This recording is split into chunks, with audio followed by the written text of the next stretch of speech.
And welcome back to another Star Wars Galaxy of Heroes video, everybody. Do you want to get Red Crate in Conquest? I know that usually I do. If you do, guys, we got some great news for you. We've got a top 10 Conquest squads to help us get that Red Crate. Let's check it out.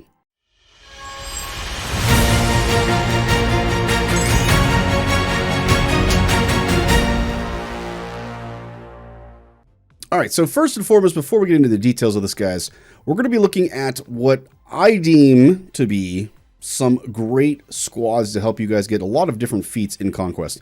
First and foremost, this video does not include GLs because not everybody has all of the GLs out there, myself included. So we're going to be looking at some squads that can help us even if we don't have GLs. There are obviously going to be GL variants of some of these squads that certainly would be better. We'll touch on those when we get there. But most of these squads are going to help you get certain feats that are pretty common, and they're going to take advantage of a lot of the data discs that are pretty common in Conquest. So we're going to start things off, guys, with our number 10 squad that we've got here, and that is Zori First Order. Now, I know what you're saying. Wait a second, Shaka. Isn't this a squad that really benefits in GAC from the Omicron? You're not wrong.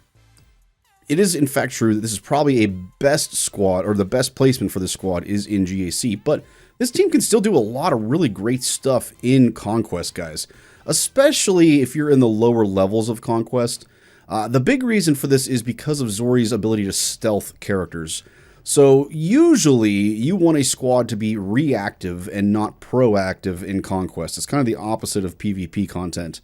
And with that being said, Zori here, because she stealths characters when they get hit, it basically helps to spread out all of that initial damage that they're going to give you when they first start. So this is a team that surprisingly can handle a lot of damage out of the gate. And then once they do get going, look out. Then they're going to be able to just dish out a ton of damage. Whether it's because they've got stacking offense through stacking fervor or through stacking buffs, things like that. Or it's from doing debuffs, like putting exposes on the opponent, things like that. There's just a lot of opportunity with this squad because there's a lot of buffs and a lot of debuffs, and they are fairly reactive in spreading out damage. They're able to do a whole lot of work. At number 9, we've got the Mandalorians, guys. And we're going to go ahead and switch now over to the game itself and take a look at these first two teams. Like I said, in case you aren't aware, guys, the team for the Zori team, the ideal version of this is Finn lead with the Handbag Bros, Zori, and then, of course, Rose Tico because of her ability to give tenacity up. That's really the ideal version of that team. With Maul, notice I didn't say Malolorians, guys. I said Mandalorians because now with the way the game is changing, you're really going to have 3 different versions that you could run moving into the future. Again, I know not everybody has the exclusive dark side team. Certainly not everybody has the exclusive light side team versions of these. But currently, most people are going to have access to a Mandalorian team because it was a requirement basically in the crate raid. But also moving forward, a lot of people are probably going to be working towards having a light side Mando team and a dark side Mando team. All 3 of these versions, guys, are very, very good teams in Conquest. Some of them are more reactive than others. So, for instance, the light side with Bo, dark side with Dark Trooper Moff Gideon, those are going to be far better than the Mandalorian version is. But even the Mandalorian version, there's some retribution going on there if you are able to survive the initial attacks. And remember, they also will tend to spread that taunt around similar to the First Order. Instead of having a stealth, though, once they've been hit, they spread the tank to the weakest ally. So again, it's a team that's able to kind of spread the love, so to speak, in terms of the damage they take. And they're able to survive a lot of things.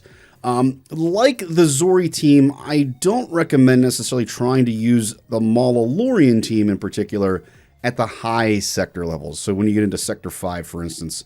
The main reason for this, guys, with both of these teams is even though they're spreading that damage out amongst the whole team, you get to such high damage output and such high speed levels in the Sector 4 and Sector 5 ranges. Sometimes it's not enough. Sometimes these teams can get beaten in those higher levels of sectors, but at the lower levels, they're great. And if you get the right data disk set up with them, they can work in Sectors 4 and 5 as well. Again, similar idea here with the Mandalorian guys team. They spread the buffs just like First Order. They do gain a good many buffs as well, and they also do a lot of debuffs as well. So it kind of works for the Amplify Agony set. It works for Stacking Fervor set.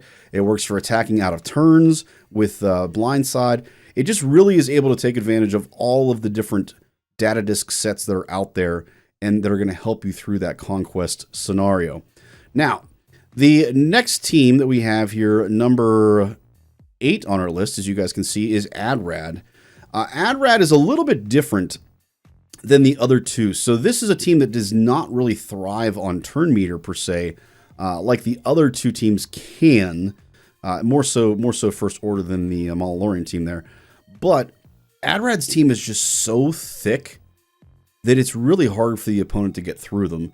And in particular with AdRad, he is great at shutting down those Empire squads. We know we face them all the time, guys. Whether it be a Trooper team or an Inquisitor team or even just the regular old Thrawn or Vader-led Empire comps, this team shuts them all down. Any Empire team that gains turn meter gets dazed and gets shut down immediately. This team is so good against all of those Empire comps that are out there. And it can work against other comps too that you might run into, like Tuskens and things like that. Although that's a much more rare team to see in Conquest. But it does work very, very, very well in my opinion, and it's certainly one for you guys to consider. Again, in terms of survivability, obviously you're relying on the AI being, not the smartest in the world in terms of always going for Jin, for instance, or somebody else, and not AdRad, which is typical. But even if you lose any of those other characters, you're almost always going to get to your ult with AdRad. You're going to bring them back, and you're going to be fine. Obviously, be careful if you're trying to use this against like a gas team or something like that where you can't revive. That's a whole different story. But I don't know that anybody would ever take this team against a gas team or anything like that. Anyway, again, most of these teams thus far, guys, have very specific counters that they would work against, versus some of our later teams that we're going to get into definitely have more of a flexible ability to beat multiple different types of Conquest teams. With that being said, let's go ahead and switch back to our tier ranking, guys. We've got number 8, of course, Admiral Raddus, as we mentioned. Let's go ahead and take a look at numbers 7 and 6 now at this point. We've got the Krex-led Phoenix guys at number 7. And at number 6, we've got the Gas 501st comps.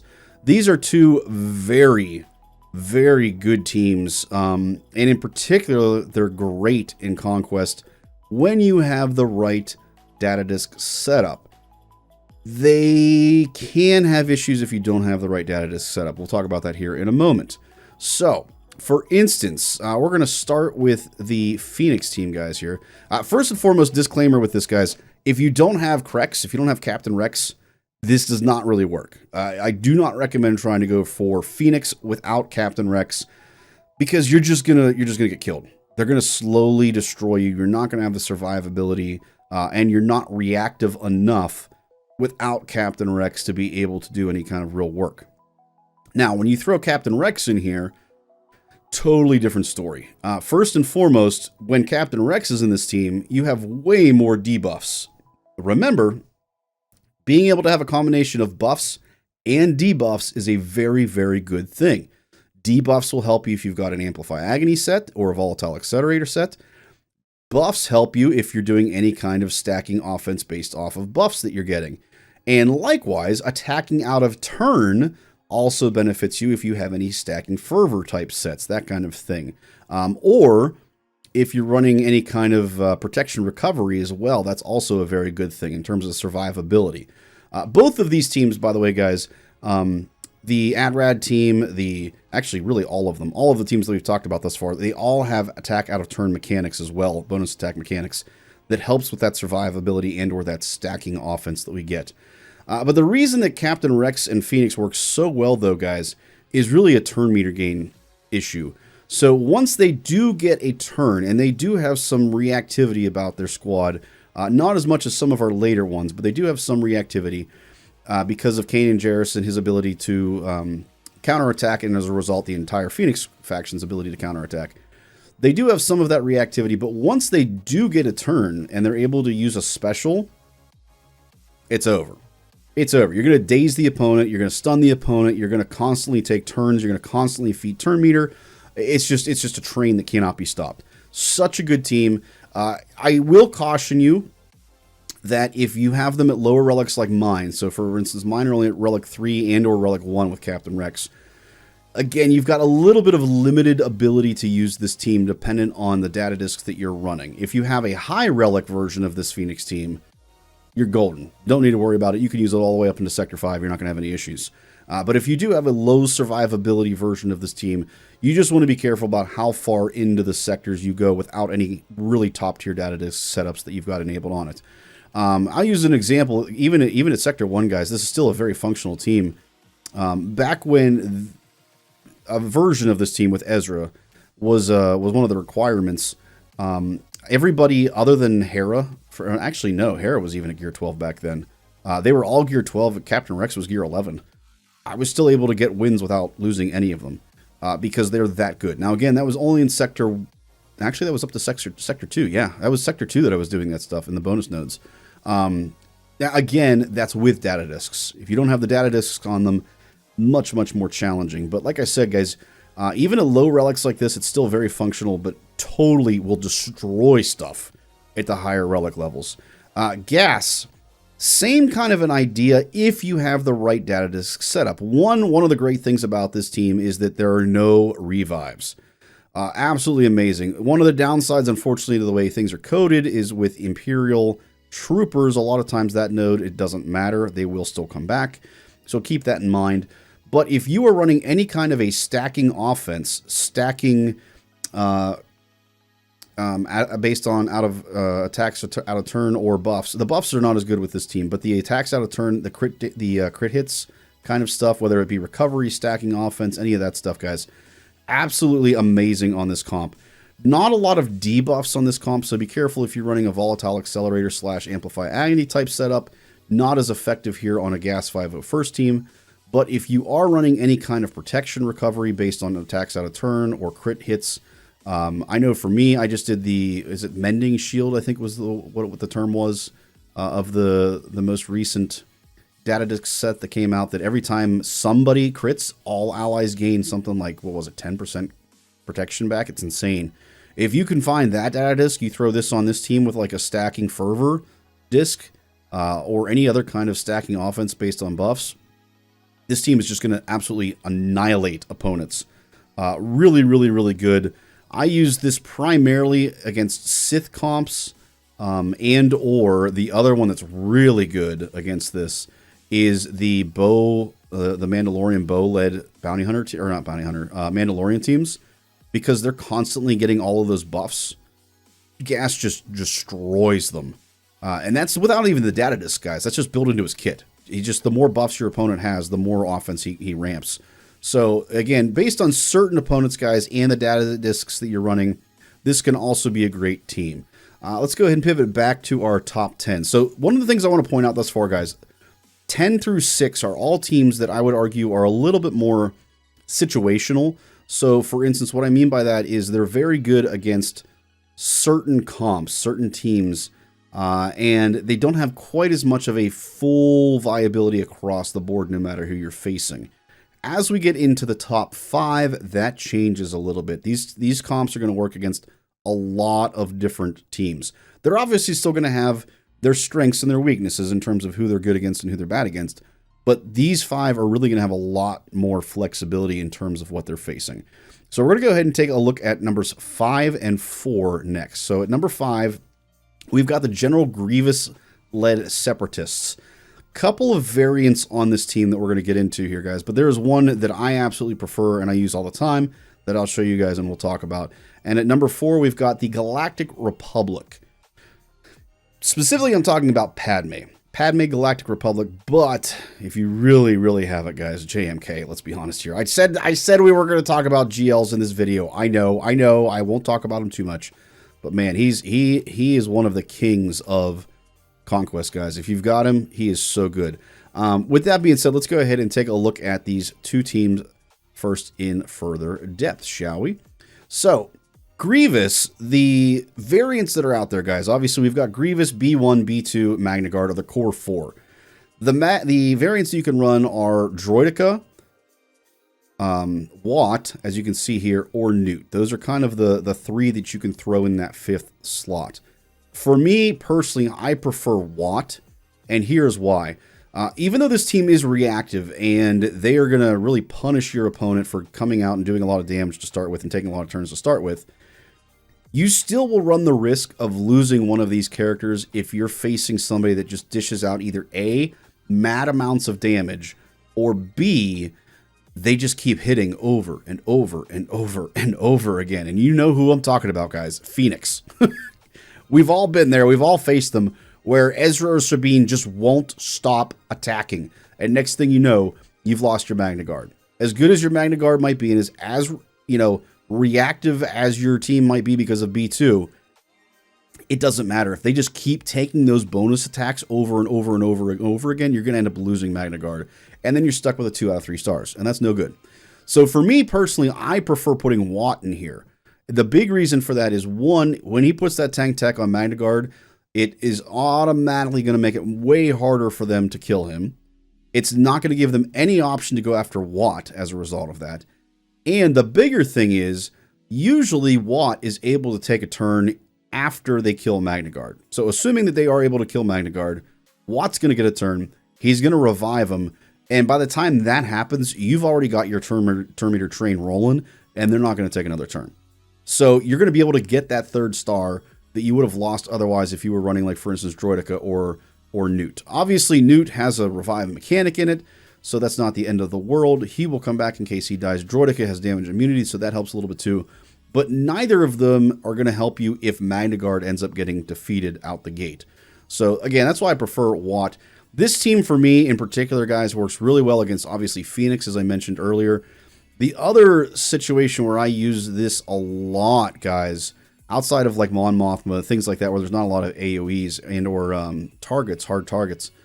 But in particular, if you don't have Jabba and you've got to take on one of these sector bosses where you're not allowed to use unaligned Force users or Jedi or Sith, this is your team. Before I had Jabba, this is what I would use every time, and I almost always was able to beat it with this team. It's like a sure lock, guys. Unless you're taking on somebody that does like a Padme, for instance, that has that reflective damage, unfortunately, or a gas, something like that. You're really going to be in good shape to get some pretty high success rate wins. And you're going to be able to really take advantage of a lot of different data discs. Again, this is a team that does a ton of debuffs, but they also attack out of turn a lot. Not as many buffs as other teams, but if you're running any kind of stacking fervor or anything like that, this team is also going to benefit from that too. So again, a great team, really works across the board in a variety of ways. Padme. So Padme is, again, a reactive team, not something that comes out right off the bat and destroys people. And she also does health-based damage with her courage. That's the biggest thing here, guys. So one, anytime anybody attacks out of turn, which happens a lot in Conquest with a lot of these different squads that we see, they're going to gain that protection up. And it's going to make them much, much, much harder to kill. Even if they don't keep themselves alive through that protection, even if they do some serious damage and they're able to get through that stuff, as soon as they hurt anybody, basically other than Anakin, Anakin's your big thing, which is why you want another tank in this team. As soon as they hurt anybody other than Anakin, Anakin's going to get that bonus turn. He's going to nuke them. Padme's going to get her bonus turn. She's going to heal them. It's just a great team that's going to be able to do a ton of damage. When you have Kat in this squad, she's going to be able to nuke anybody that's like super impossible to kill, that kind of thing.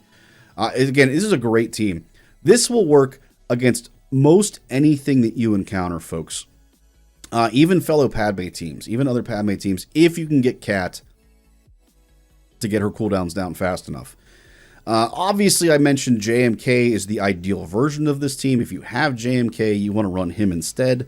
He's way, way, way better. But if you don't have JMK, because like I said, we're going to do this without GLs, this is a great secondary option for you. All right, let's go back and check out our number 2 and 3 teams here, guys. At number 3, we've got Malgus and Darth Revan. Now, there are kind of 2 comps that we can use here, guys. I prefer the Malgus comp, but you can run the Darth Revan comp if you don't have Malgus. At number 3, we have CLS Rebels, just an absolutely insanely great team in Conquest. Let's go ahead and break them down, shall we? So first and foremost, with Malgus, guys, I'm specifically referring to having Malgus with Talon on your team. Malgus is going to get hit constantly. If he doesn't get hit constantly, they're going to have to hit Malik, pretty much, is what's going to happen. If they hit Malik, they're going to get feared. If they hit Malgus, they gain a bunch of turn meter because of Darth Talon. It's really just an incredible team that will just shut people down. It doesn't matter how much they hit, doesn't matter how fast they are. They get shut down because either A, we gain the turn meter to counter them, or B, they get feared by Malik. Now, I mentioned before, if you don't have Malgus, you can run a Darth Revan version of this comp. If you run a Darth Revan version of this, you do not want Darth Talon in this comp. You want straight up Sith Empire. When you run that version of this comp, guys, it becomes far less effective. So, for instance, you could do Darth Revan, Darth Malak, Basti. You could run Sith Empire Trooper.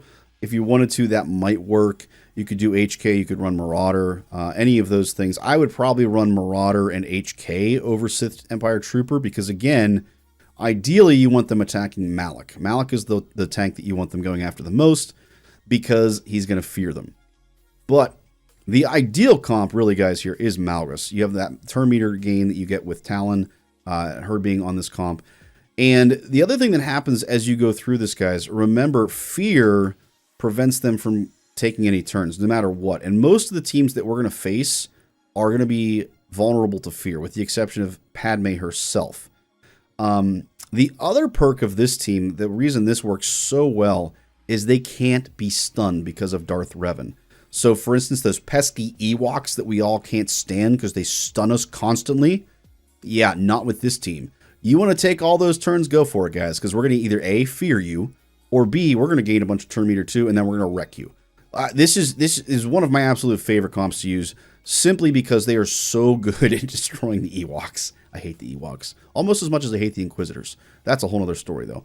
But one of the other perks of this team, guys, obviously, something I want to point out between these two teams. Usually you want teams that have both a variety of buffs and debuffs. These two teams have less of that. The Sith Empire team is heavily debuff based. The Padme team is heavily buff based. So keep that in mind when you're running these two teams. You definitely want to be cognizant of what data disks you're running to maximize these two comps. To be clear, they both still work even if you're running a data disk setup that doesn't match them. So for instance, if I'm running Amplify Agony and I want to put in my Padme team, it still works. It still does a lot of damage. It can still be very, very, very effective. Same thing is true with the Malgus team with Sith. You could be running all of these buff-based data disks, and they're still going to do a ton of damage. They're still going to do a lot of work. Obviously, they're just not as effective when you don't have that complementary data disk set that goes along with it. So keep that in mind. All right, moving back over to our ranking itself, guys. So that was oops, I forgot about our CLS squad, guys. My fault. Moving up to our CLS squad, speaking of debuff and buff combinations, this is darn near the peak of the list when it comes to that, guys. They do a ton of debuffs. They get a ton of buffs themselves. It's going to work in any situation you have with data disks. They also attack out of turn a ton as well. The biggest advantage to this team, of course, is Han Solo. The fact that he can go first before they do means that they are going to be one of the few proactive teams out there that are actually super effective in Conquest. Not only are they proactive, though, but they're also reactive too, guys. Keep that in mind. There's a lot of counterattacking. So they're not only going to be, getting out in front of the opposing team and shutting them down, like against Bad Batch, for instance. Bad Batch gets neutered by this team because Han shoots first. But also, even if that team is able to get kind of out and running, let's say, they still are going to gain a ton of turn meter, because if they resist anything, or if the opponent is resisting anything like that, they're gaining a ton of turn meter through that too. So this really is, for me at least, the best GAC squad, or not GAC squad, the best Conquest squad that is out there, guys. Now, wait a second. You're saying, well, wait, Shaka, I'm confused. Didn't you say this is the number 2 comp? I did. There is another comp that is arguably better than the CLS Squad, guys. It pains me to say it. It pains me to say what this squad is. But I can't deny facts, guys. This is a squad that does both buffs and debuffs. They do an insane amount of health-based damage when they got the right comp running. They shut down the opposing team. They are very reactive. The only thing they really don't have that CLS has is they don't shoot first. Outside of that, they have everything that CLS does, and I would argue they are far more survivable than what the CLS squad is. Guys, it pains me so much to say it. The number 1 Conquest squad is none other than Inquisitors. I hate to say it, but it's true. It is true, guys. They are insane. And to be clear, the best version of this, guys, is the Riva lead version. You can get away with using Grand Inquisitor. It's not near as effective, though, as the Third Sister version of this squad. But again, like I said, they buff themselves like crazy. They attack out of turn. They debuff the opposing team. They can do health-based damage. It's just insane how good this team is in Conquest. It is probably the number 1 reason why I would consider going for this squad. It's certainly not PvP content. I don't care. I'll find another way to win. But this team makes Conquest so much easier. They're UFU characters. They're Empire characters. They cover so many requirements that you might need. They work with pretty much every data disk out there, guys. Man, again, you're just not going to regret it. You're not going to regret it. If you have this squad, if you have them in the game, guys, and you're able to use them, you're just not going to regret it. It's an amazing, amazing, amazing comp. Get them. Don't be like me. Get them and be amazed at how incredible they are. And you guys can see just, I'm not lying. I'm not lying. I hate this team. And I don't want to get them. All right, guys. That'll wrap it up for today, folks. If you guys liked what you saw today, make sure, of course, you guys like, subscribe, and turn on notifications so you don't miss any other content like we just put out here today. Last but not least, if you want to continue your journey down this rabbit hole that is Swugga, guys, make sure you check out the next video.